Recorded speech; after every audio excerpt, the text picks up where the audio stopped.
वाले हैं। वक्त हो गया सुपरफास्ट 100 का। अगले 22 मिनट में नजर डालेंगे 100 बड़ी खबरों पर। और मैं हूं मैत्रेयी त्रिपाठी। सबसे पहली खबर आम आदमी पार्टी की। आम आदमी पार्टी को आज बड़ा झटका लग सकता है। पार्टी की फाउंडर मेंबर शाजिया इल्मी केजरीवाल से किनारा कर सकती हैं। शाजिया दोपहर करीब 1 बजे प्रेस कॉन्फ्रेंस करेंगी। इसी प्रेस कॉन्फ्रेंस में वो अपने इस्तीफे का ऐलान भी कर सकती हैं। बताया जा रहा है कि शाजिया इल्मी पार्टी के कामकाज से खुश नहीं है। इस्तीफे का संकेत देते हुए शाजिया इल्मी ने कहा कि पार्टी को अपनी रणनीति में बदलाव की जरूरत है। शाजिया ने कहा कि आम आदमी पार्टी ने काफी गलतियां की हैं। इन गलतियों से पार्टी को सबक लेकर आत्ममंथन करने की जरूरत है। पिछले काफी वक्त से शाजिया और पार्टी के बीच मतभेद सामने आ रहे थे। दिल्ली में सरकार बनाने की शाजिया ने वकालत की थी, लेकिन पार्टी ने शाजिया के मत को नकार दिया था। शाजिया को मर्जी के खिलाफ लोकसभा चुनाव में गाजियाबाद से लड़ाया गया, जहां वो 5वें नंबर पर रही। शाजिया इल्मी दिल्ली के किसी सीट से लोकसभा का चुनाव लड़ना चाहती थी। शाजिया को सोनिया के खिलाफ भी लड़ाने की बात हुई थी। इससे पहले शाजिया इल्मी ने दिल्ली विधानसभा का चुनाव आरके पुरम सीट से लड़ा था, जहां वो करीब 326 वोटों से चुनाव हार गई थी। दिल्ली में आम आदमी पार्टी का जनाधार घट रहा है। इंडिया न्यूज ने दिल्ली में एक बड़ा जनमत संग्रह कराया। इस सर्वे में 63% लोगों ने केजरीवाल के जीत 326 वोटों से चुनाव हार गई थी। दिल्ली में आम आदमी पार्टी का जनाधार घट रहा है। इंडिया न्यूज ने दिल्ली में एक बड़ा जनमत संग्रह कराया। इस सर्वे में 63% लोगों ने केजरीवाल के जीत जाने को पब्लिसिटी स्टंट बताया, जबकि 37% लोग इसे पब्लिसिटी स्टंट नहीं मानते। इंडिया न्यूज ने लोगों के सामने दूसरा सवाल रखा कि अरविंद केजरीवाल ने दिल्ली से माफी मांगी है, क्या आप उन्हें माफ करेंगे? जवाब में 51% लोगों ने कहा कि उन्होंने केजरीवाल को माफ किया, जबकि 49% लोगों ने अपना जवाब ना में दिया है। दिल्ली के लोगों से इंडिया न्यूज का तीसरा सवाल था कि अगर आज चुनाव हुए तो क्या केजरीवाल को वोट देंगे? इसके जवाब में 43% लोगों ने कहा कि वो केजरीवाल को वोट देंगे, जबकि 57% लोगों ने केजरीवाल को वोट न देने की बात कही। 6 जून तक जेल भेजे गए दिल्ली के पूर्व मुख्यमंत्री अरविंद केजरीवाल दिल्ली हाईकोर्ट का दरवाजा खटखटाया है, जहां केजरीवाल की याचिका पर सोमवार को सुनवाई हो सकती है। दरअसल बेल बॉन्ड नहीं भरने पर दिल्ली की पटियाला हाउस कोर्ट ने केजरीवाल को 14 दिन तक जेल भेज दिया। अदालत ने केजरीवाल से कहा कि 10,000 रुपए का बॉन्ड भरना ही होगा, लेकिन केजरीवाल बॉन्ड भरने की जगह अंडरटेकिंग देने पर ही अड़े रहे। बॉन्ड नहीं भरने पर अड़े केजरीवाल को कोर्ट ने फटकार भी लगाई। जज ने कहा कि आप सीएम रह चुके हैं, फिर भी कानूनी प्रक्रिया का पालन नहीं कर रहे हैं। उन्होंने कहा कि बॉन्ड नहीं भरेंगे तो आपको जेल भेजना ही होगा। आप चाहें तो हाईकोर्ट जा सकते हैं। पटियाला हाउस कोर्ट ने केजरीवाल के खिलाफ मानहानि का मुकदमा करने वाले बीजेपी नेता नितिन गडकरी को भी तलब किया है। 6 जून को अगली सुनवाई के दिन गडकरी को कोर्ट में पेश होना होगा।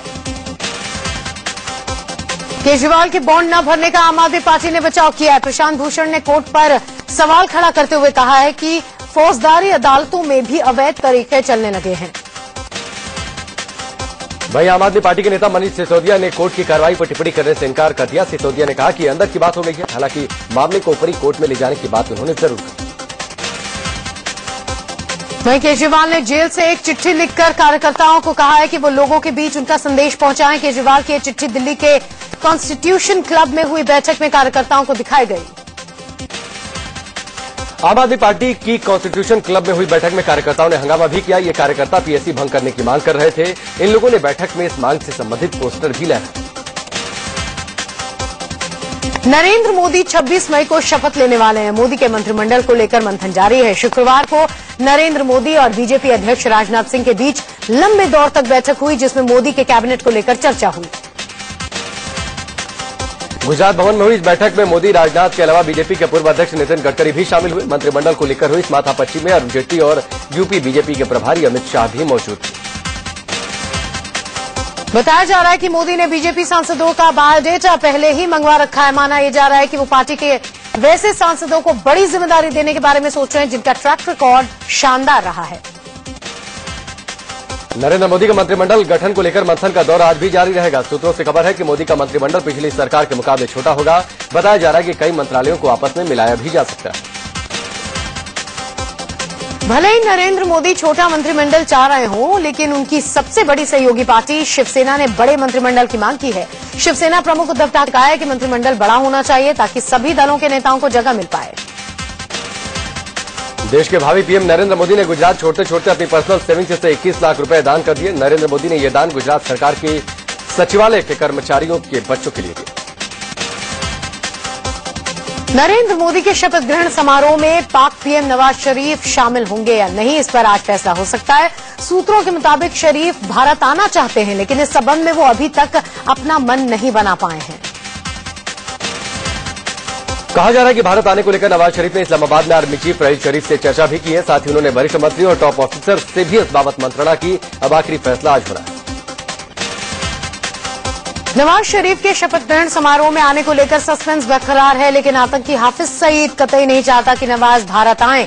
हाफिज सईद ने कहा है कि नवाज शरीफ को मोदी के शपथ ग्रहण समारोह में शामिल नहीं होना चाहिए।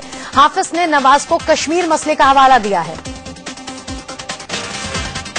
हालांकि नवाज शरीफ की बेटी मरियम नवाज शरीफ ने न्योते को लेकर ट्वीट किया है। मरियम ने लिखा कि पाक सरकार भारत की नई सरकार के साथ अच्छे संबंध चाहती है। जरूरी है कि दोनों देश बातचीत कर अपनी गलतफहमियां दूर करें। हालांकि पाकिस्तान के विदेश मंत्रालय ने प्रधानमंत्री नवाज शरीफ को नरेंद्र मोदी के शपथ ग्रहण में जाने का सुझाव दिया है। विदेश मंत्रालय ने यह भी कहा है कि यह अच्छा अवसर है और इस मौके को गंवाना ठीक नहीं होगा। नवाज को न्योते पर कांग्रेस प्रवक्ता शकील अहमद ने मोदी पर चुटकी ली है। उन्होंने कहा कि इस बात का ध्यान रखना होगा कि कहीं नवाज शरीफ को बिरयानी तो नहीं परोसी जाएगी। हमारे 2 फौजी मारे गए हैं पाकिस्तान के द्वारा बॉर्डर पे, और नवाज शरीफ को बुलाया यहां गया है। तो हम लोगों ने यही कहा है कि बुलाने में कोई आपत्ति नहीं है, लेकिन उनको बिरयानी नहीं खिलाई जाए, इस पर देश को जरूर ध्यान रखना चाहिए।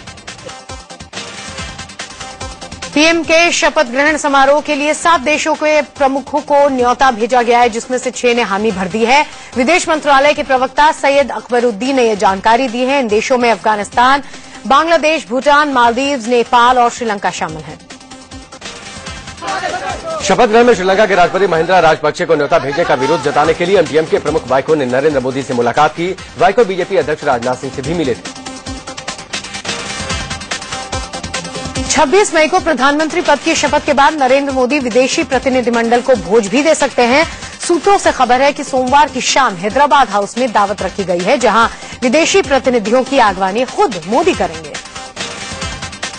26 मई को नरेंद्र मोदी के प्रधानमंत्री पद के शपथ ग्रहण के लिए कई फिल्मी हस्तियों को भी न्योता दिया गया है। इनमें साउथ के सुपरस्टार रजनीकांत, महानायक अमिताभ बच्चन और सलमान खान के नाम भी शामिल हैं। जिन मेहमानों को मोदी की तरफ से शपथ ग्रहण में न्योता भेजा गया है, उनमें लता मंगेशकर, फिल्म अभिनेत्री रेखा, महान क्रिकेटर सचिन तेंदुलकर भी शामिल हैं। सचिन और रेखा फिलहाल राज्यसभा सदस्य भी हैं। फिल्म डायरेक्टर मधुर भंडारकर को भी न्योता भेजा गया है। सूत्रों के हवाले से खबर है कि संघ प्रमुख मोहन भागवत और संघ के पदाधिकारी भैयाजी जोशी मोदी के शपथ ग्रहण समारोह में शामिल नहीं हो पाएंगे। उनकी जगह आरएसएस से सुरेश सोनी और दत्तात्रेय होसाबले भी मौजूद रहेंगे। नरेंद्र मोदी के शपथ ग्रहण समारोह में पश्चिम बंगाल की सीएम ममता बनर्जी शामिल नहीं होंगी। ममता अपनी जगह किसी मंत्री को समारोह में भेजेंगी। उधर जम्मू कश्मीर के मुख्यमंत्री उमर अब्दुल्ला ने कहा है कि उन्हें नरेंद्र मोदी के शपथ ग्रहण समारोह के लिए अभी तक निमंत्रण ही नहीं मिला है। 26 मई को नरेंद्र मोदी के शपथ ग्रहण को लेकर आज से 2 दिन के लिए राष्ट्रपति भवन बंद रहेगा। हर शनिवार को राष्ट्रपति भवन में चेंज ऑफ गार्ड के नाम से प्रोग्राम होता है, लेकिन शपथ ग्रहण की वजह से इस बार ये प्रोग्राम नहीं होगा। शपथ ग्रहण के दिन 1 बजे के बाद सरकारी दफ्तर भी बंद रहेंगे। एनआईए की टीम ने झारखंड से 4 मोस्ट वांटेड आतंकवादियों को गिरफ्तार करके बड़ी साजिश का पर्दाफाश किया है। एनआईए के मुताबिक चारों आतंकी दिल्ली में शपथ ग्रहण समारोह के दिन मोदी समेत कई बड़े नेताओं पर हमला करने की फिराक में थे। एनआईए की टीम ने रांची से 2 और आतंकियों को पलामू से गिरफ्तार किया। रांची के खादगड़ा बस स्टैंड से हैदर और मुजीबुल्लाह को गिरफ्तार किया गया, जबकि नुमान और तौफीक नाम के 2 आतंकी पलामू में गिरफ्तार किए गए। पकड़े गए आतंकवादियों के पास से मुगलसराय से नई दिल्ली तक के ट्रेन टिकट बरामद किए गए हैं। टिकट पर यात्रा की तारीख 24 मई है। 25 मई को चारों आतंकी दिल्ली में रेकी करते, 26 मई को हमला करने की फिराक में थे। लोकसभा चुनाव में मिली करारी हार के बाद कांग्रेस का मंथन जारी है। आज पार्टी के संसदीय दल की बैठक बुलाई गई है। इस बैठक को सोनिया गांधी संबोधित करेंगी। बैठक में संसदीय दल का नेता भी चुना जाएगा। कांग्रेस की करारी हार के बाद अब प्रियंका गांधी को पार्टी में लाने की गुहार लगाई जा रही है। मनमोहन सरकार में मंत्री रहे केवी थॉमस ने प्रियंका को अहम रोल देने की मांग की है। थॉमस ने ये तक कह दिया कि प्रियंका में इंदिरा गांधी की छवि दिखती है। केवी थॉमस ने तो यहां तक कहा कि उन्होंने चुनाव से पहले प्रियंका गांधी को पार्टी में अहम जिम्मेदारी देने की मांग की थी। कांग्रेस प्रवक्ता शकील अहमद ने कहा है कि प्रियंका गांधी खुद तय करेंगी कि उन्हें कब पार्टी में आना है। उन्हें इसके लिए कोई मजबूर नहीं कर सकता। बीजेपी छोड़कर निर्दलीय चुनाव लड़ने वाले जसवंत सिंह ने बीजेपी के वरिष्ठ नेता लालकृष्ण आडवाणी से मुलाकात की। खबर है कि जसवंत बीजेपी में वापसी चाह रहे हैं। जसवंत के बागी होने पर बीजेपी ने उन्हें निकाल दिया था। चुनाव में मिली करारी हार के बाद समाजवादी पार्टी में खलबली मच गई है। मंत्री पद से हटाए जाने के बाद अनुराधा चौधरी ने समाजवादी पार्टी से इस्तीफा दे दिया है। अनुराधा चौधरी राष्ट्रीय लोकदल छोड़कर एसपी में आई थी। अनुराधा चौधरी ने पार्टी की हार की जिम्मेदारी नगर विकास मंत्री आजम खान पर थोपी है। अनुराधा ने आजम खान पर मुजफ्फरनगर दंगे भड़काने का भी आरोप लगाया और कहा कि इन्हें तत्काल मंत्रिमंडल से हटाया जाना चाहिए। उनका आरोप है कि आजम की वजह से राज्य में वोटों का ध्रुवीकरण हुआ और पार्टी हार गई। लखनऊ में समाजवादी पार्टी के मुख्यालय पर विधायकों की मीटिंग बुलाई गई, जिसमें हार की वजहों पर मंथन हुआ। आलाकमान ने अभी और नेताओं और मंत्रियों पर गाज गिरने के संकेत दिए हैं। दिल्ली में आम आदमी पार्टी का विधायक प्रकाश जरवाल को पुलिस ने गिरफ्तार किया है। जरवाल पर दिल्ली जल बोर्ड के जूनियर इंजीनियर से मारपीट का आरोप है। जरवाल को साकेत कोर्ट में पेश किया गया, जहां से 3 दिन की न्यायिक हिरासत में भेज दिया गया। असम की तरुण गोगोई सरकार संकट में घिरी नजर आ रही है। लोकसभा चुनाव में हार के बाद गोगोई के खिलाफ बगावत के सुर बुलंद हो गए हैं। आज 46 कांग्रेसी विधायक सूबे के राज्यपाल से मुलाकात करेंगे। इससे पहले गोगोई ने सोनिया गांधी को अपना इस्तीफा सौंप दिया था, हालांकि जिसे सोनिया गांधी ने नामंजूर कर दिया। नागालैंड के मुख्यमंत्री नेफ्यू रियो ने अपने पद से इस्तीफा दे दिया है। उन्होंने राज्यपाल अश्विनी कुमार को अपना इस्तीफा सौंपा। खबर है कि नागा पीपुल्स फ्रंट के वरिष्ठ नेता टीआर जलियांग राज्य के नए मुख्यमंत्री होंगे। आरजेडी के समर्थन और बीजेपी के बॉयकॉट के चलते बिहार के नए मुख्यमंत्री जीतन राम मांझी ने आसानी से विश्वास मत हासिल कर लिया। बिहार विधानसभा में विश्वास मत पर घंटों बहस हुई और जैसी की उम्मीद थी, जीतन ने विश्वास मत जीत लिया। आरजेडी ने गुरुवार को ही जीतन सरकार को समर्थन देने का ऐलान कर दिया था और विधानसभा में आरजेडी जीतन के साथ खड़ी भी रही। आरजेडी ने कहा कि बीजेपी को रोकने के लिए जेडीयू का समर्थन किया गया है, कोई गठबंधन नहीं। विश्वास मत जीतने के बाद बिहार के मुख्यमंत्री जीतन राम मांझी ने कहा कि उन्होंने किसी से समर्थन नहीं मांगा था। उन्होंने ये भी दावा किया कि उनके पास पहले से ही बहुमत था और किसी पार्टी के समर्थन की जरूरत नहीं थी। को किसी के समर्थन की आवश्यकता नहीं थी, हमको पूर्ण सम्मति बहुमत प्राप्त था। अब रही बात, तो हमने समर्थन नहीं मांगा और न किसी प्रकार का कोई आगे बीजेपी के वरिष्ठ नेता सुशील कुमार मोदी ने कहा कि जिस नीतीश कुमार के साथ मिलकर हम लालू यादव के जंगल राज से लड़ते रहे, वही नीतीश अब लालू के साथ मिल गए। विश्वास मत हासिल करने के बाद बिहार के मुख्यमंत्री जीतन राम मांझी मंत्रिमंडल का जल्द ही विस्तार करेंगे। 18 नए मंत्रियों को मंत्रिमंडल में शामिल किया जाना है। 20 मई को जीतन ने 16 और मंत्रियों के साथ शपथ ली थी। विदेशी बैंकों में जमा भारतीयों के काले धन की जांच के लिए सुप्रीम कोर्ट एक सप्ताह के भीतर एसआईटी बनाने का निर्देश दिया है। सुप्रीम कोर्ट के 2 रिटायर्ड जज एसआईटी के कामकाज को सुपरवाइज करेंगे। गुजरात के राजकोट में उस समय हड़कंप मच गया जब आसाराम के पूर्व साधक और वैद्य अमृत प्रजापति पर फायरिंग की गई। हमलावरों की संख्या 2 बताई जा रही है। यह हमला एक आयुर्वेदिक अस्पताल के बाहर हुआ। अमृत प्रजापति वही शख्स है जिन्होंने तंत्र मंत्र में बच्चों की हत्या से लेकर आसाराम के तमाम काले कारनामों को उजागर किया था। ऐसे में आशंका जताई जा रही है कि प्रजापति पर हमला आसाराम के इशारे पर हुआ।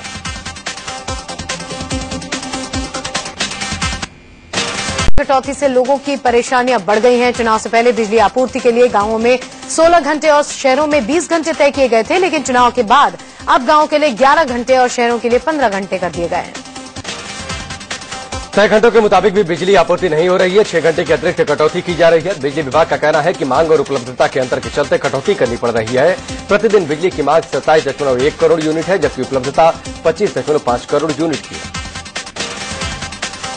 यूपी पाक कॉर्पोरेशन का कहना है कि केंद्रीय कोटे से करीब 1.5 करोड़ यूनिट कम बिजली मिल रही है। साथ ही राज्य के अपने बिजली घरों में उत्पादन करीब 1 करोड़ यूनिट कम हो रहा है। कारोबारी हफ्ते के आखिरी दिन भी शेयर बाजार ने शानदार कारोबार किया। सेंसेक्स 319 अंकों के उछाल के साथ 24,693, जबकि निफ्टी 91 अंक की बढ़त के साथ 7,367 पर बंद हुआ। गाजियाबाद के मेरठ रोड इंडस्ट्रियल एरिया के ट्रांसफार्मर में आग लगने से अफरा तफरी मच गई। ट्रांसफार्मर में सैकड़ों लीटर तेल होने की वजह से दमकल कर्मियों को घंटों मशक्कत करनी पड़ी। झारखंड के गढ़वा जिले में एक निजी बस के पलटने से 3 यात्रियों की मौत हो गई, जबकि दर्जन भर लोग घायल हो गए। दिल्ली के गीता कॉलोनी इलाके में पुलिस ने मुठभेड़ के बाद एक बदमाश को गिरफ्तार कर लिया। दिल्ली के सरिता विहार इलाके में एक फ्लाईओवर पर टाटा 407 ने ट्रक में जोरदार टक्कर मार दी। हादसे में टाटा 407 के ड्राइवर की मौत हो गई। टक्कर इतनी जोरदार थी कि टाटा 407 के परखचे उड़ गए। तस्वीरें देखकर टक्कर का अंदाजा लगाया जा सकता है। कानपुर रेलवे स्टेशन पर गुवाहाटी बीकानेर एक्सप्रेस के मुसाफिरों ने जमकर हंगामा किया। ट्रेन में गंदा पानी और खराब खाने को लेकर लोगों ने शिकायत की। लुधियाना में एंटी नारकोटिक्स सेल ने आतंकी गतिविधियों में शामिल रहे अवतार सिंह उर्फ तारी को गिरफ्तार किया है। थाने से सटे बदलापुर में अज्ञात बदमाशों ने शिवसेना के पूर्व पार्षद की गोली मारकर हत्या कर दी। पुलिस ने अज्ञात लोगों के खिलाफ केस दर्ज कर जांच शुरू कर दी। यूपी के बलिया में मिड डे मील में छिपकली मिलने का मामला सामने आया है। मिड डे मील को खाने से 20 बच्चे बीमार पड़ गए हैं।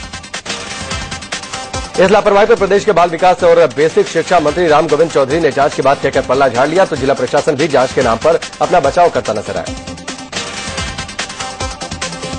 आगरा में कॉम्प्लान के डिब्बे में मरी हुई छिपकली निकली। एक महिला ने जैसे ही बच्चे को खिलाने के लिए कॉम्प्लान का डिब्बा खोला तो उसमें मरी हुई छिपकली थी।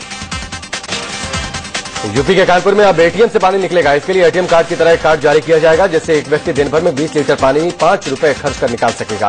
अक्षय जल के नाम से शुरू की गई इस योजना के तहत शहर में कुल 25 प्लांट लगाए जाएंगे। नोएडा दमकल विभाग ने आग पर काबू पाने के लिए नई पहल की है। विभाग ने स्मार्टफोन कंपनी के साथ मिलकर एक ऐसा एप्लीकेशन लॉन्च किया है जिस पर क्लिक करने के 10 मिनट के अंदर फायर ब्रिगेड की गाड़ियां मौके पर पहुंच जाएंगी। दिल्ली एनसीआर में बारिश ने मौसम का मिजाज अचानक बदल दिया। रात भर हुई बारिश ने लोगों को गर्मी से राहत दी। इससे पहले कल शाम भी दिल्ली एनसीआर में जमकर बारिश हुई थी। इन गर्मियों में आपको दशहरी चौसा अल्फांसो आम के अलावा नमो आम भी मिलेगा। पद्मश्री से सम्मानित हाजी कलीमुद्दीन ने आम की एक नई प्रजाति नरेंद्र मोदी को समर्पित करते हुए उन्हें नमो आम का नाम दिया है।